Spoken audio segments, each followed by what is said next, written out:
Hello, boys and girls. Today we are going to compare fractions for lesson number 8 again, and I want to wish everyone a happy Halloween. I know it's not the 31st yet, but it is coming up. Let's do a little, very super short number talk.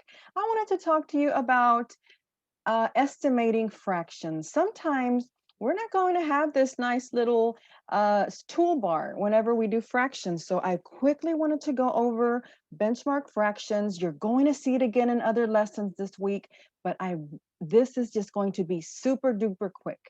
I always want to know what my zero fraction looks like. And a zero fraction would be teeny tiny. It would be as if I took a foot-long sandwich, something like this. Let's make believe this is a Subway foot-long sandwich, the whole sandwich.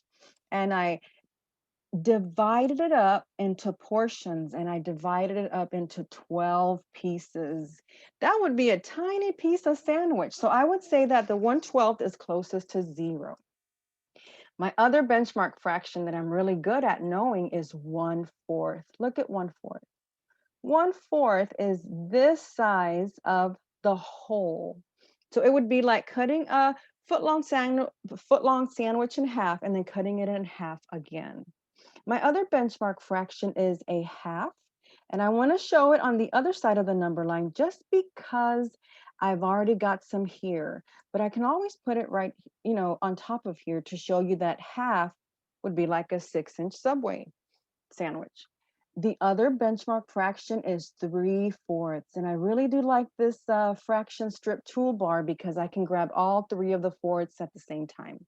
So here I have my benchmark fractions, and I can always use these to help me out whenever I'm comparing fractions and I don't have fraction bars. Let's say that I was going to look at the eighths and I was going to look at 7/8 of a sandwich. Remember, this is a whole sandwich right here, right there. So it's less than a whole, but is 7/8 closer to one whole or is it closer to 3/4? I don't know. What do you think? I think it's closer to one whole. If I divided it up into 8 sections, I would still keep 7 of them. So that's really close to one whole. All right. What about this fraction? What if I had 1/5 of a sandwich? It would be this part of the foot-long sandwich. What do you think? Would it be closer to 0 or 1/4? I think it would be closer to 1/4 if that was my benchmark fraction. What if I showed you this one, 4/8? I'm going to grab all 4/8s. This 4/8, it would go right there. Ah, look at that. It is equal and really close to a half. And 4/8 is equivalent to 1/2. So right there, my benchmark fraction would be a half. So I hope these are helpful to you. I hope that you're able to use the benchmark fractions whenever you are looking at fractions and you have to compare them and you don't have a little toolbar to help you. 1/2, 3/4. We all know our halves, and then the 1/4. Let's talk about our halves. Do you know your halves? I like to recite them, like I told you, whenever I am in the car or I'm waiting in line, and I do this in my brain. I say 1/2, 2/4, 3/6, 4/8, 5/10, 6/12, 7/14, and so on and so forth until I get to 50 hundredths. I like to do that. Those are all halves, and those are all benchmark fractions as well. So this is going to be your first task, task A, and it says Albert ate half of his sandwich and Salazar ate 1/3 of his sandwich. Who ate the larger part of the sandwich?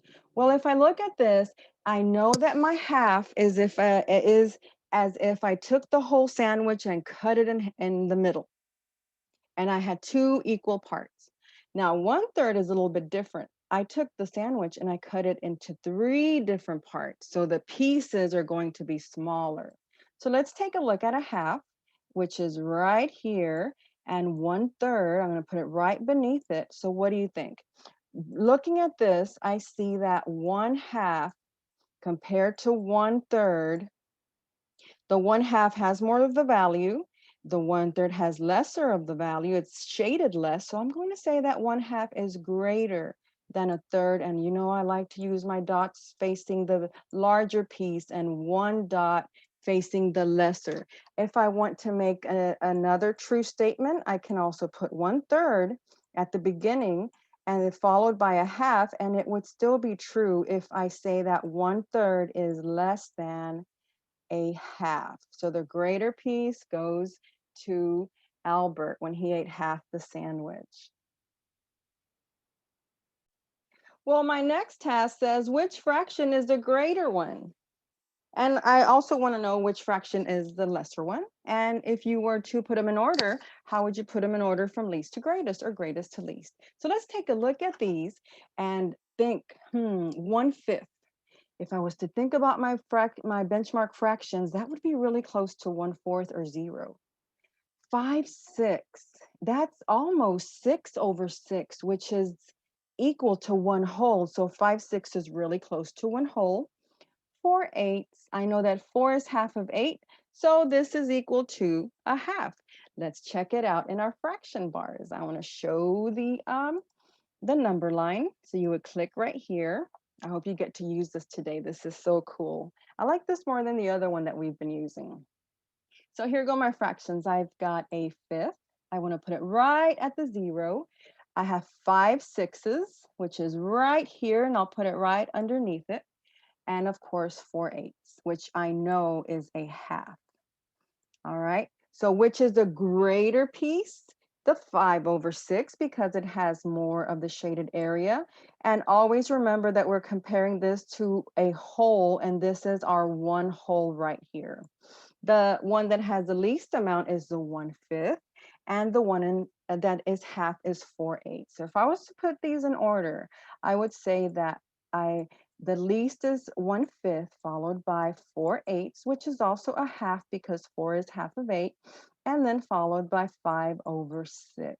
So 1/5 is less than a half, and a half is less than 5/6. If I was to use my benchmark fractions, I'd say that 1/5 is really close to 1/4, and that 4/8 is close to a half, and that 5/6 is really close to 1 whole. So that is how I would do this if I was to estimate and use my benchmark fractions. And this is how I would do it if I was to use my fraction strips. All right, boys and girls. So now we're going to take some notes. This is going to be our note taker for today. And we're going to write our notes in this note taker called Compare Fractions. So go ahead and take this out. You can pause the video. It's in your copies that we gave you before school started. And then once you find it, you can resume and press play. So our word bank is the numerator and denominator, which we've been talking about. The distance one from another, when you compare the amount of shaded area or non-shaded area, or the amount of value in each of the fractions and what they represent. The comparison symbols, which are greater than, less than, equal to. So this is it right here, and we're going to fill it out. Okay, so let's see what we have right here. All right, so here we are at the beginning of our note taker, and it says 1/3 compared to 1/6. So this is telling me that they think of the Subway sandwich, they divided it into 3 parts for 3 people. And the other sandwich, same size, they divided it into 6 portions of equal size, so for 6 people. If the numerator is the same, what would you do to compare these? Now think about that for a sec and then resume. So yes, if the numerators are the same, the 1 and the 1 on top, you should compare the denominators because the bigger portions have more value, so there is more shaded space. And the symbol that I would put here, if I only cut the sandwich into big pieces, 3 big pieces instead of 6 smaller pieces, 1/3 is greater than 1/6. And I would do it like this. If I was to show it here, I would show my thirds right here, and then I would show my 6s right here. Remember, this is the big Subway sandwich, and I'm dividing it up, and then I'm going to shade it in. So this one would be shaded in 1/3, and this would be 1/6. So this is my fraction representation. Well, let's take a look at this one. It says 2/8 compared to 6/8. If the denominators are the same, if they're divided up into the same amount of pieces, how could you compare them? Well, I think that if the denominator is the same, compare the numerators because the fractions are divided equally and the shaded spaces show its value or the amount.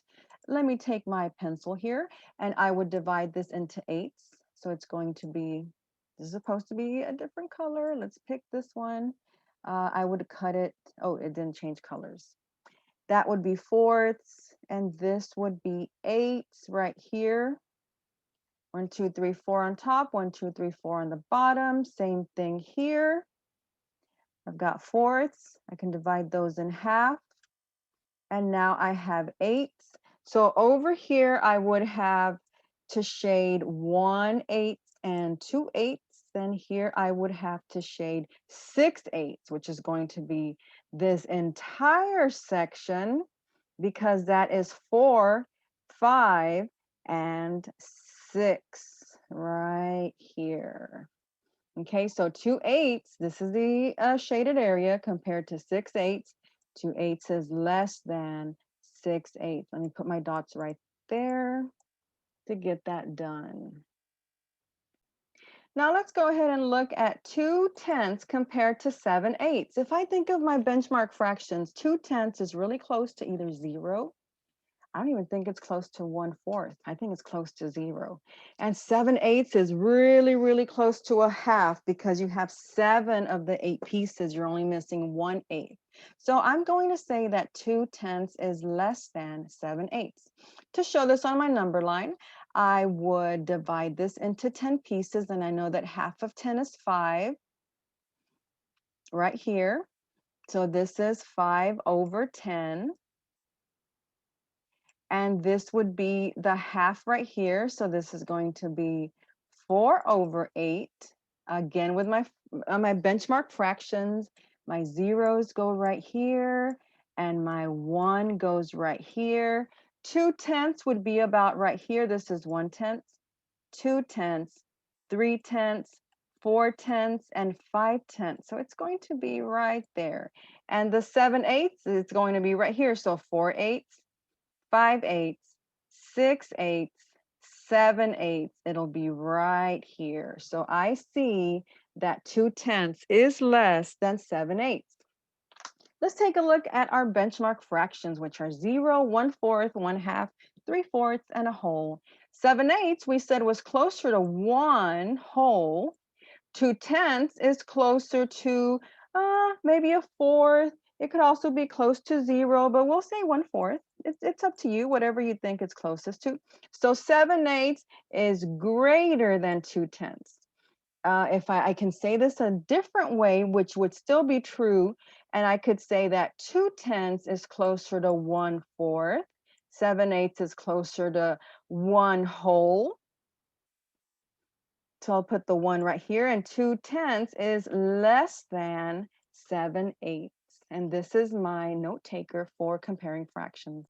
All right, so let's take a look at the work that you're going to do today. This is the assignment that you're going to turn in. This is the only assignment you will have to turn in today. And it is where you have to make the comparison statements true. So you have 2/3 is less than blank. Try to come up with a fraction that is greater than 2/3, where 2/3 is less than the fraction you come up with. You think maybe you could use your fraction strips? I think so. That would be a good idea. How about this one? Blank is greater than 4/10. This one has to be equal to 1/6. And then 5/7 has to be greater than blank. Now, you're going to see some fractions on the second page. You don't have to use them. You can use them if you want to for help, but you don't have to use them. So let's take a look at these right here and see what we have. I want to use my fraction pieces from over here. So I'm going to start with 2/3 and I'm going to put it on my number line. So I'm going to pick 2/3 right here. and 2/3 has to be less than my other fraction. So it can't be anything less than 2/3. This number that I'm picking, that I'm looking for, that I'm trying to make up, has to be bigger than 2/3. So I'm gonna move over to this side. How about 5/6? Would 2/3 be less than 5/6? Yes. So this statement would be true. And I would write that on my paper. I would say, yes, 2/3 is less than 5/6. And that would be a true statement. And I would write that down over here, okay? How about another one? Right here, I can just sweep this out of the way, reset, and press OK, and it all goes away, but you want to show your number line. Let's do another one. How about 2/12? So I'm going to put this right here. It's teeny tiny, right by the 0. And 2/12 has to be less than another fraction. So this is how big 2/12 is. So I need to pick something that is greater than 2/12. What about 2/10? Ooh, this is going to be really close. I'm not sure. What do you think, boys and girls? I'll move this one over. Does it look like 2/12 is less than 2/10? I think so. So that's what I would write. I would say that 2/12 is less than 2/10. Remember, if the numerators are the same, you compare the denominators. Here, they divided the sandwich into smaller pieces, 12 of them. Here into larger pieces, only 10 of them. So 2/10 is greater than 2/12. I'm trying to pause. So boys and girls, I hope that you enjoy this lesson today as you are working it out, and please use your fraction strips. They are very helpful in comparing your fractions. Use your benchmark fractions as well. I hope that you do an excellent job and that you do well on next week's fractions test. Have a great day, Tigers.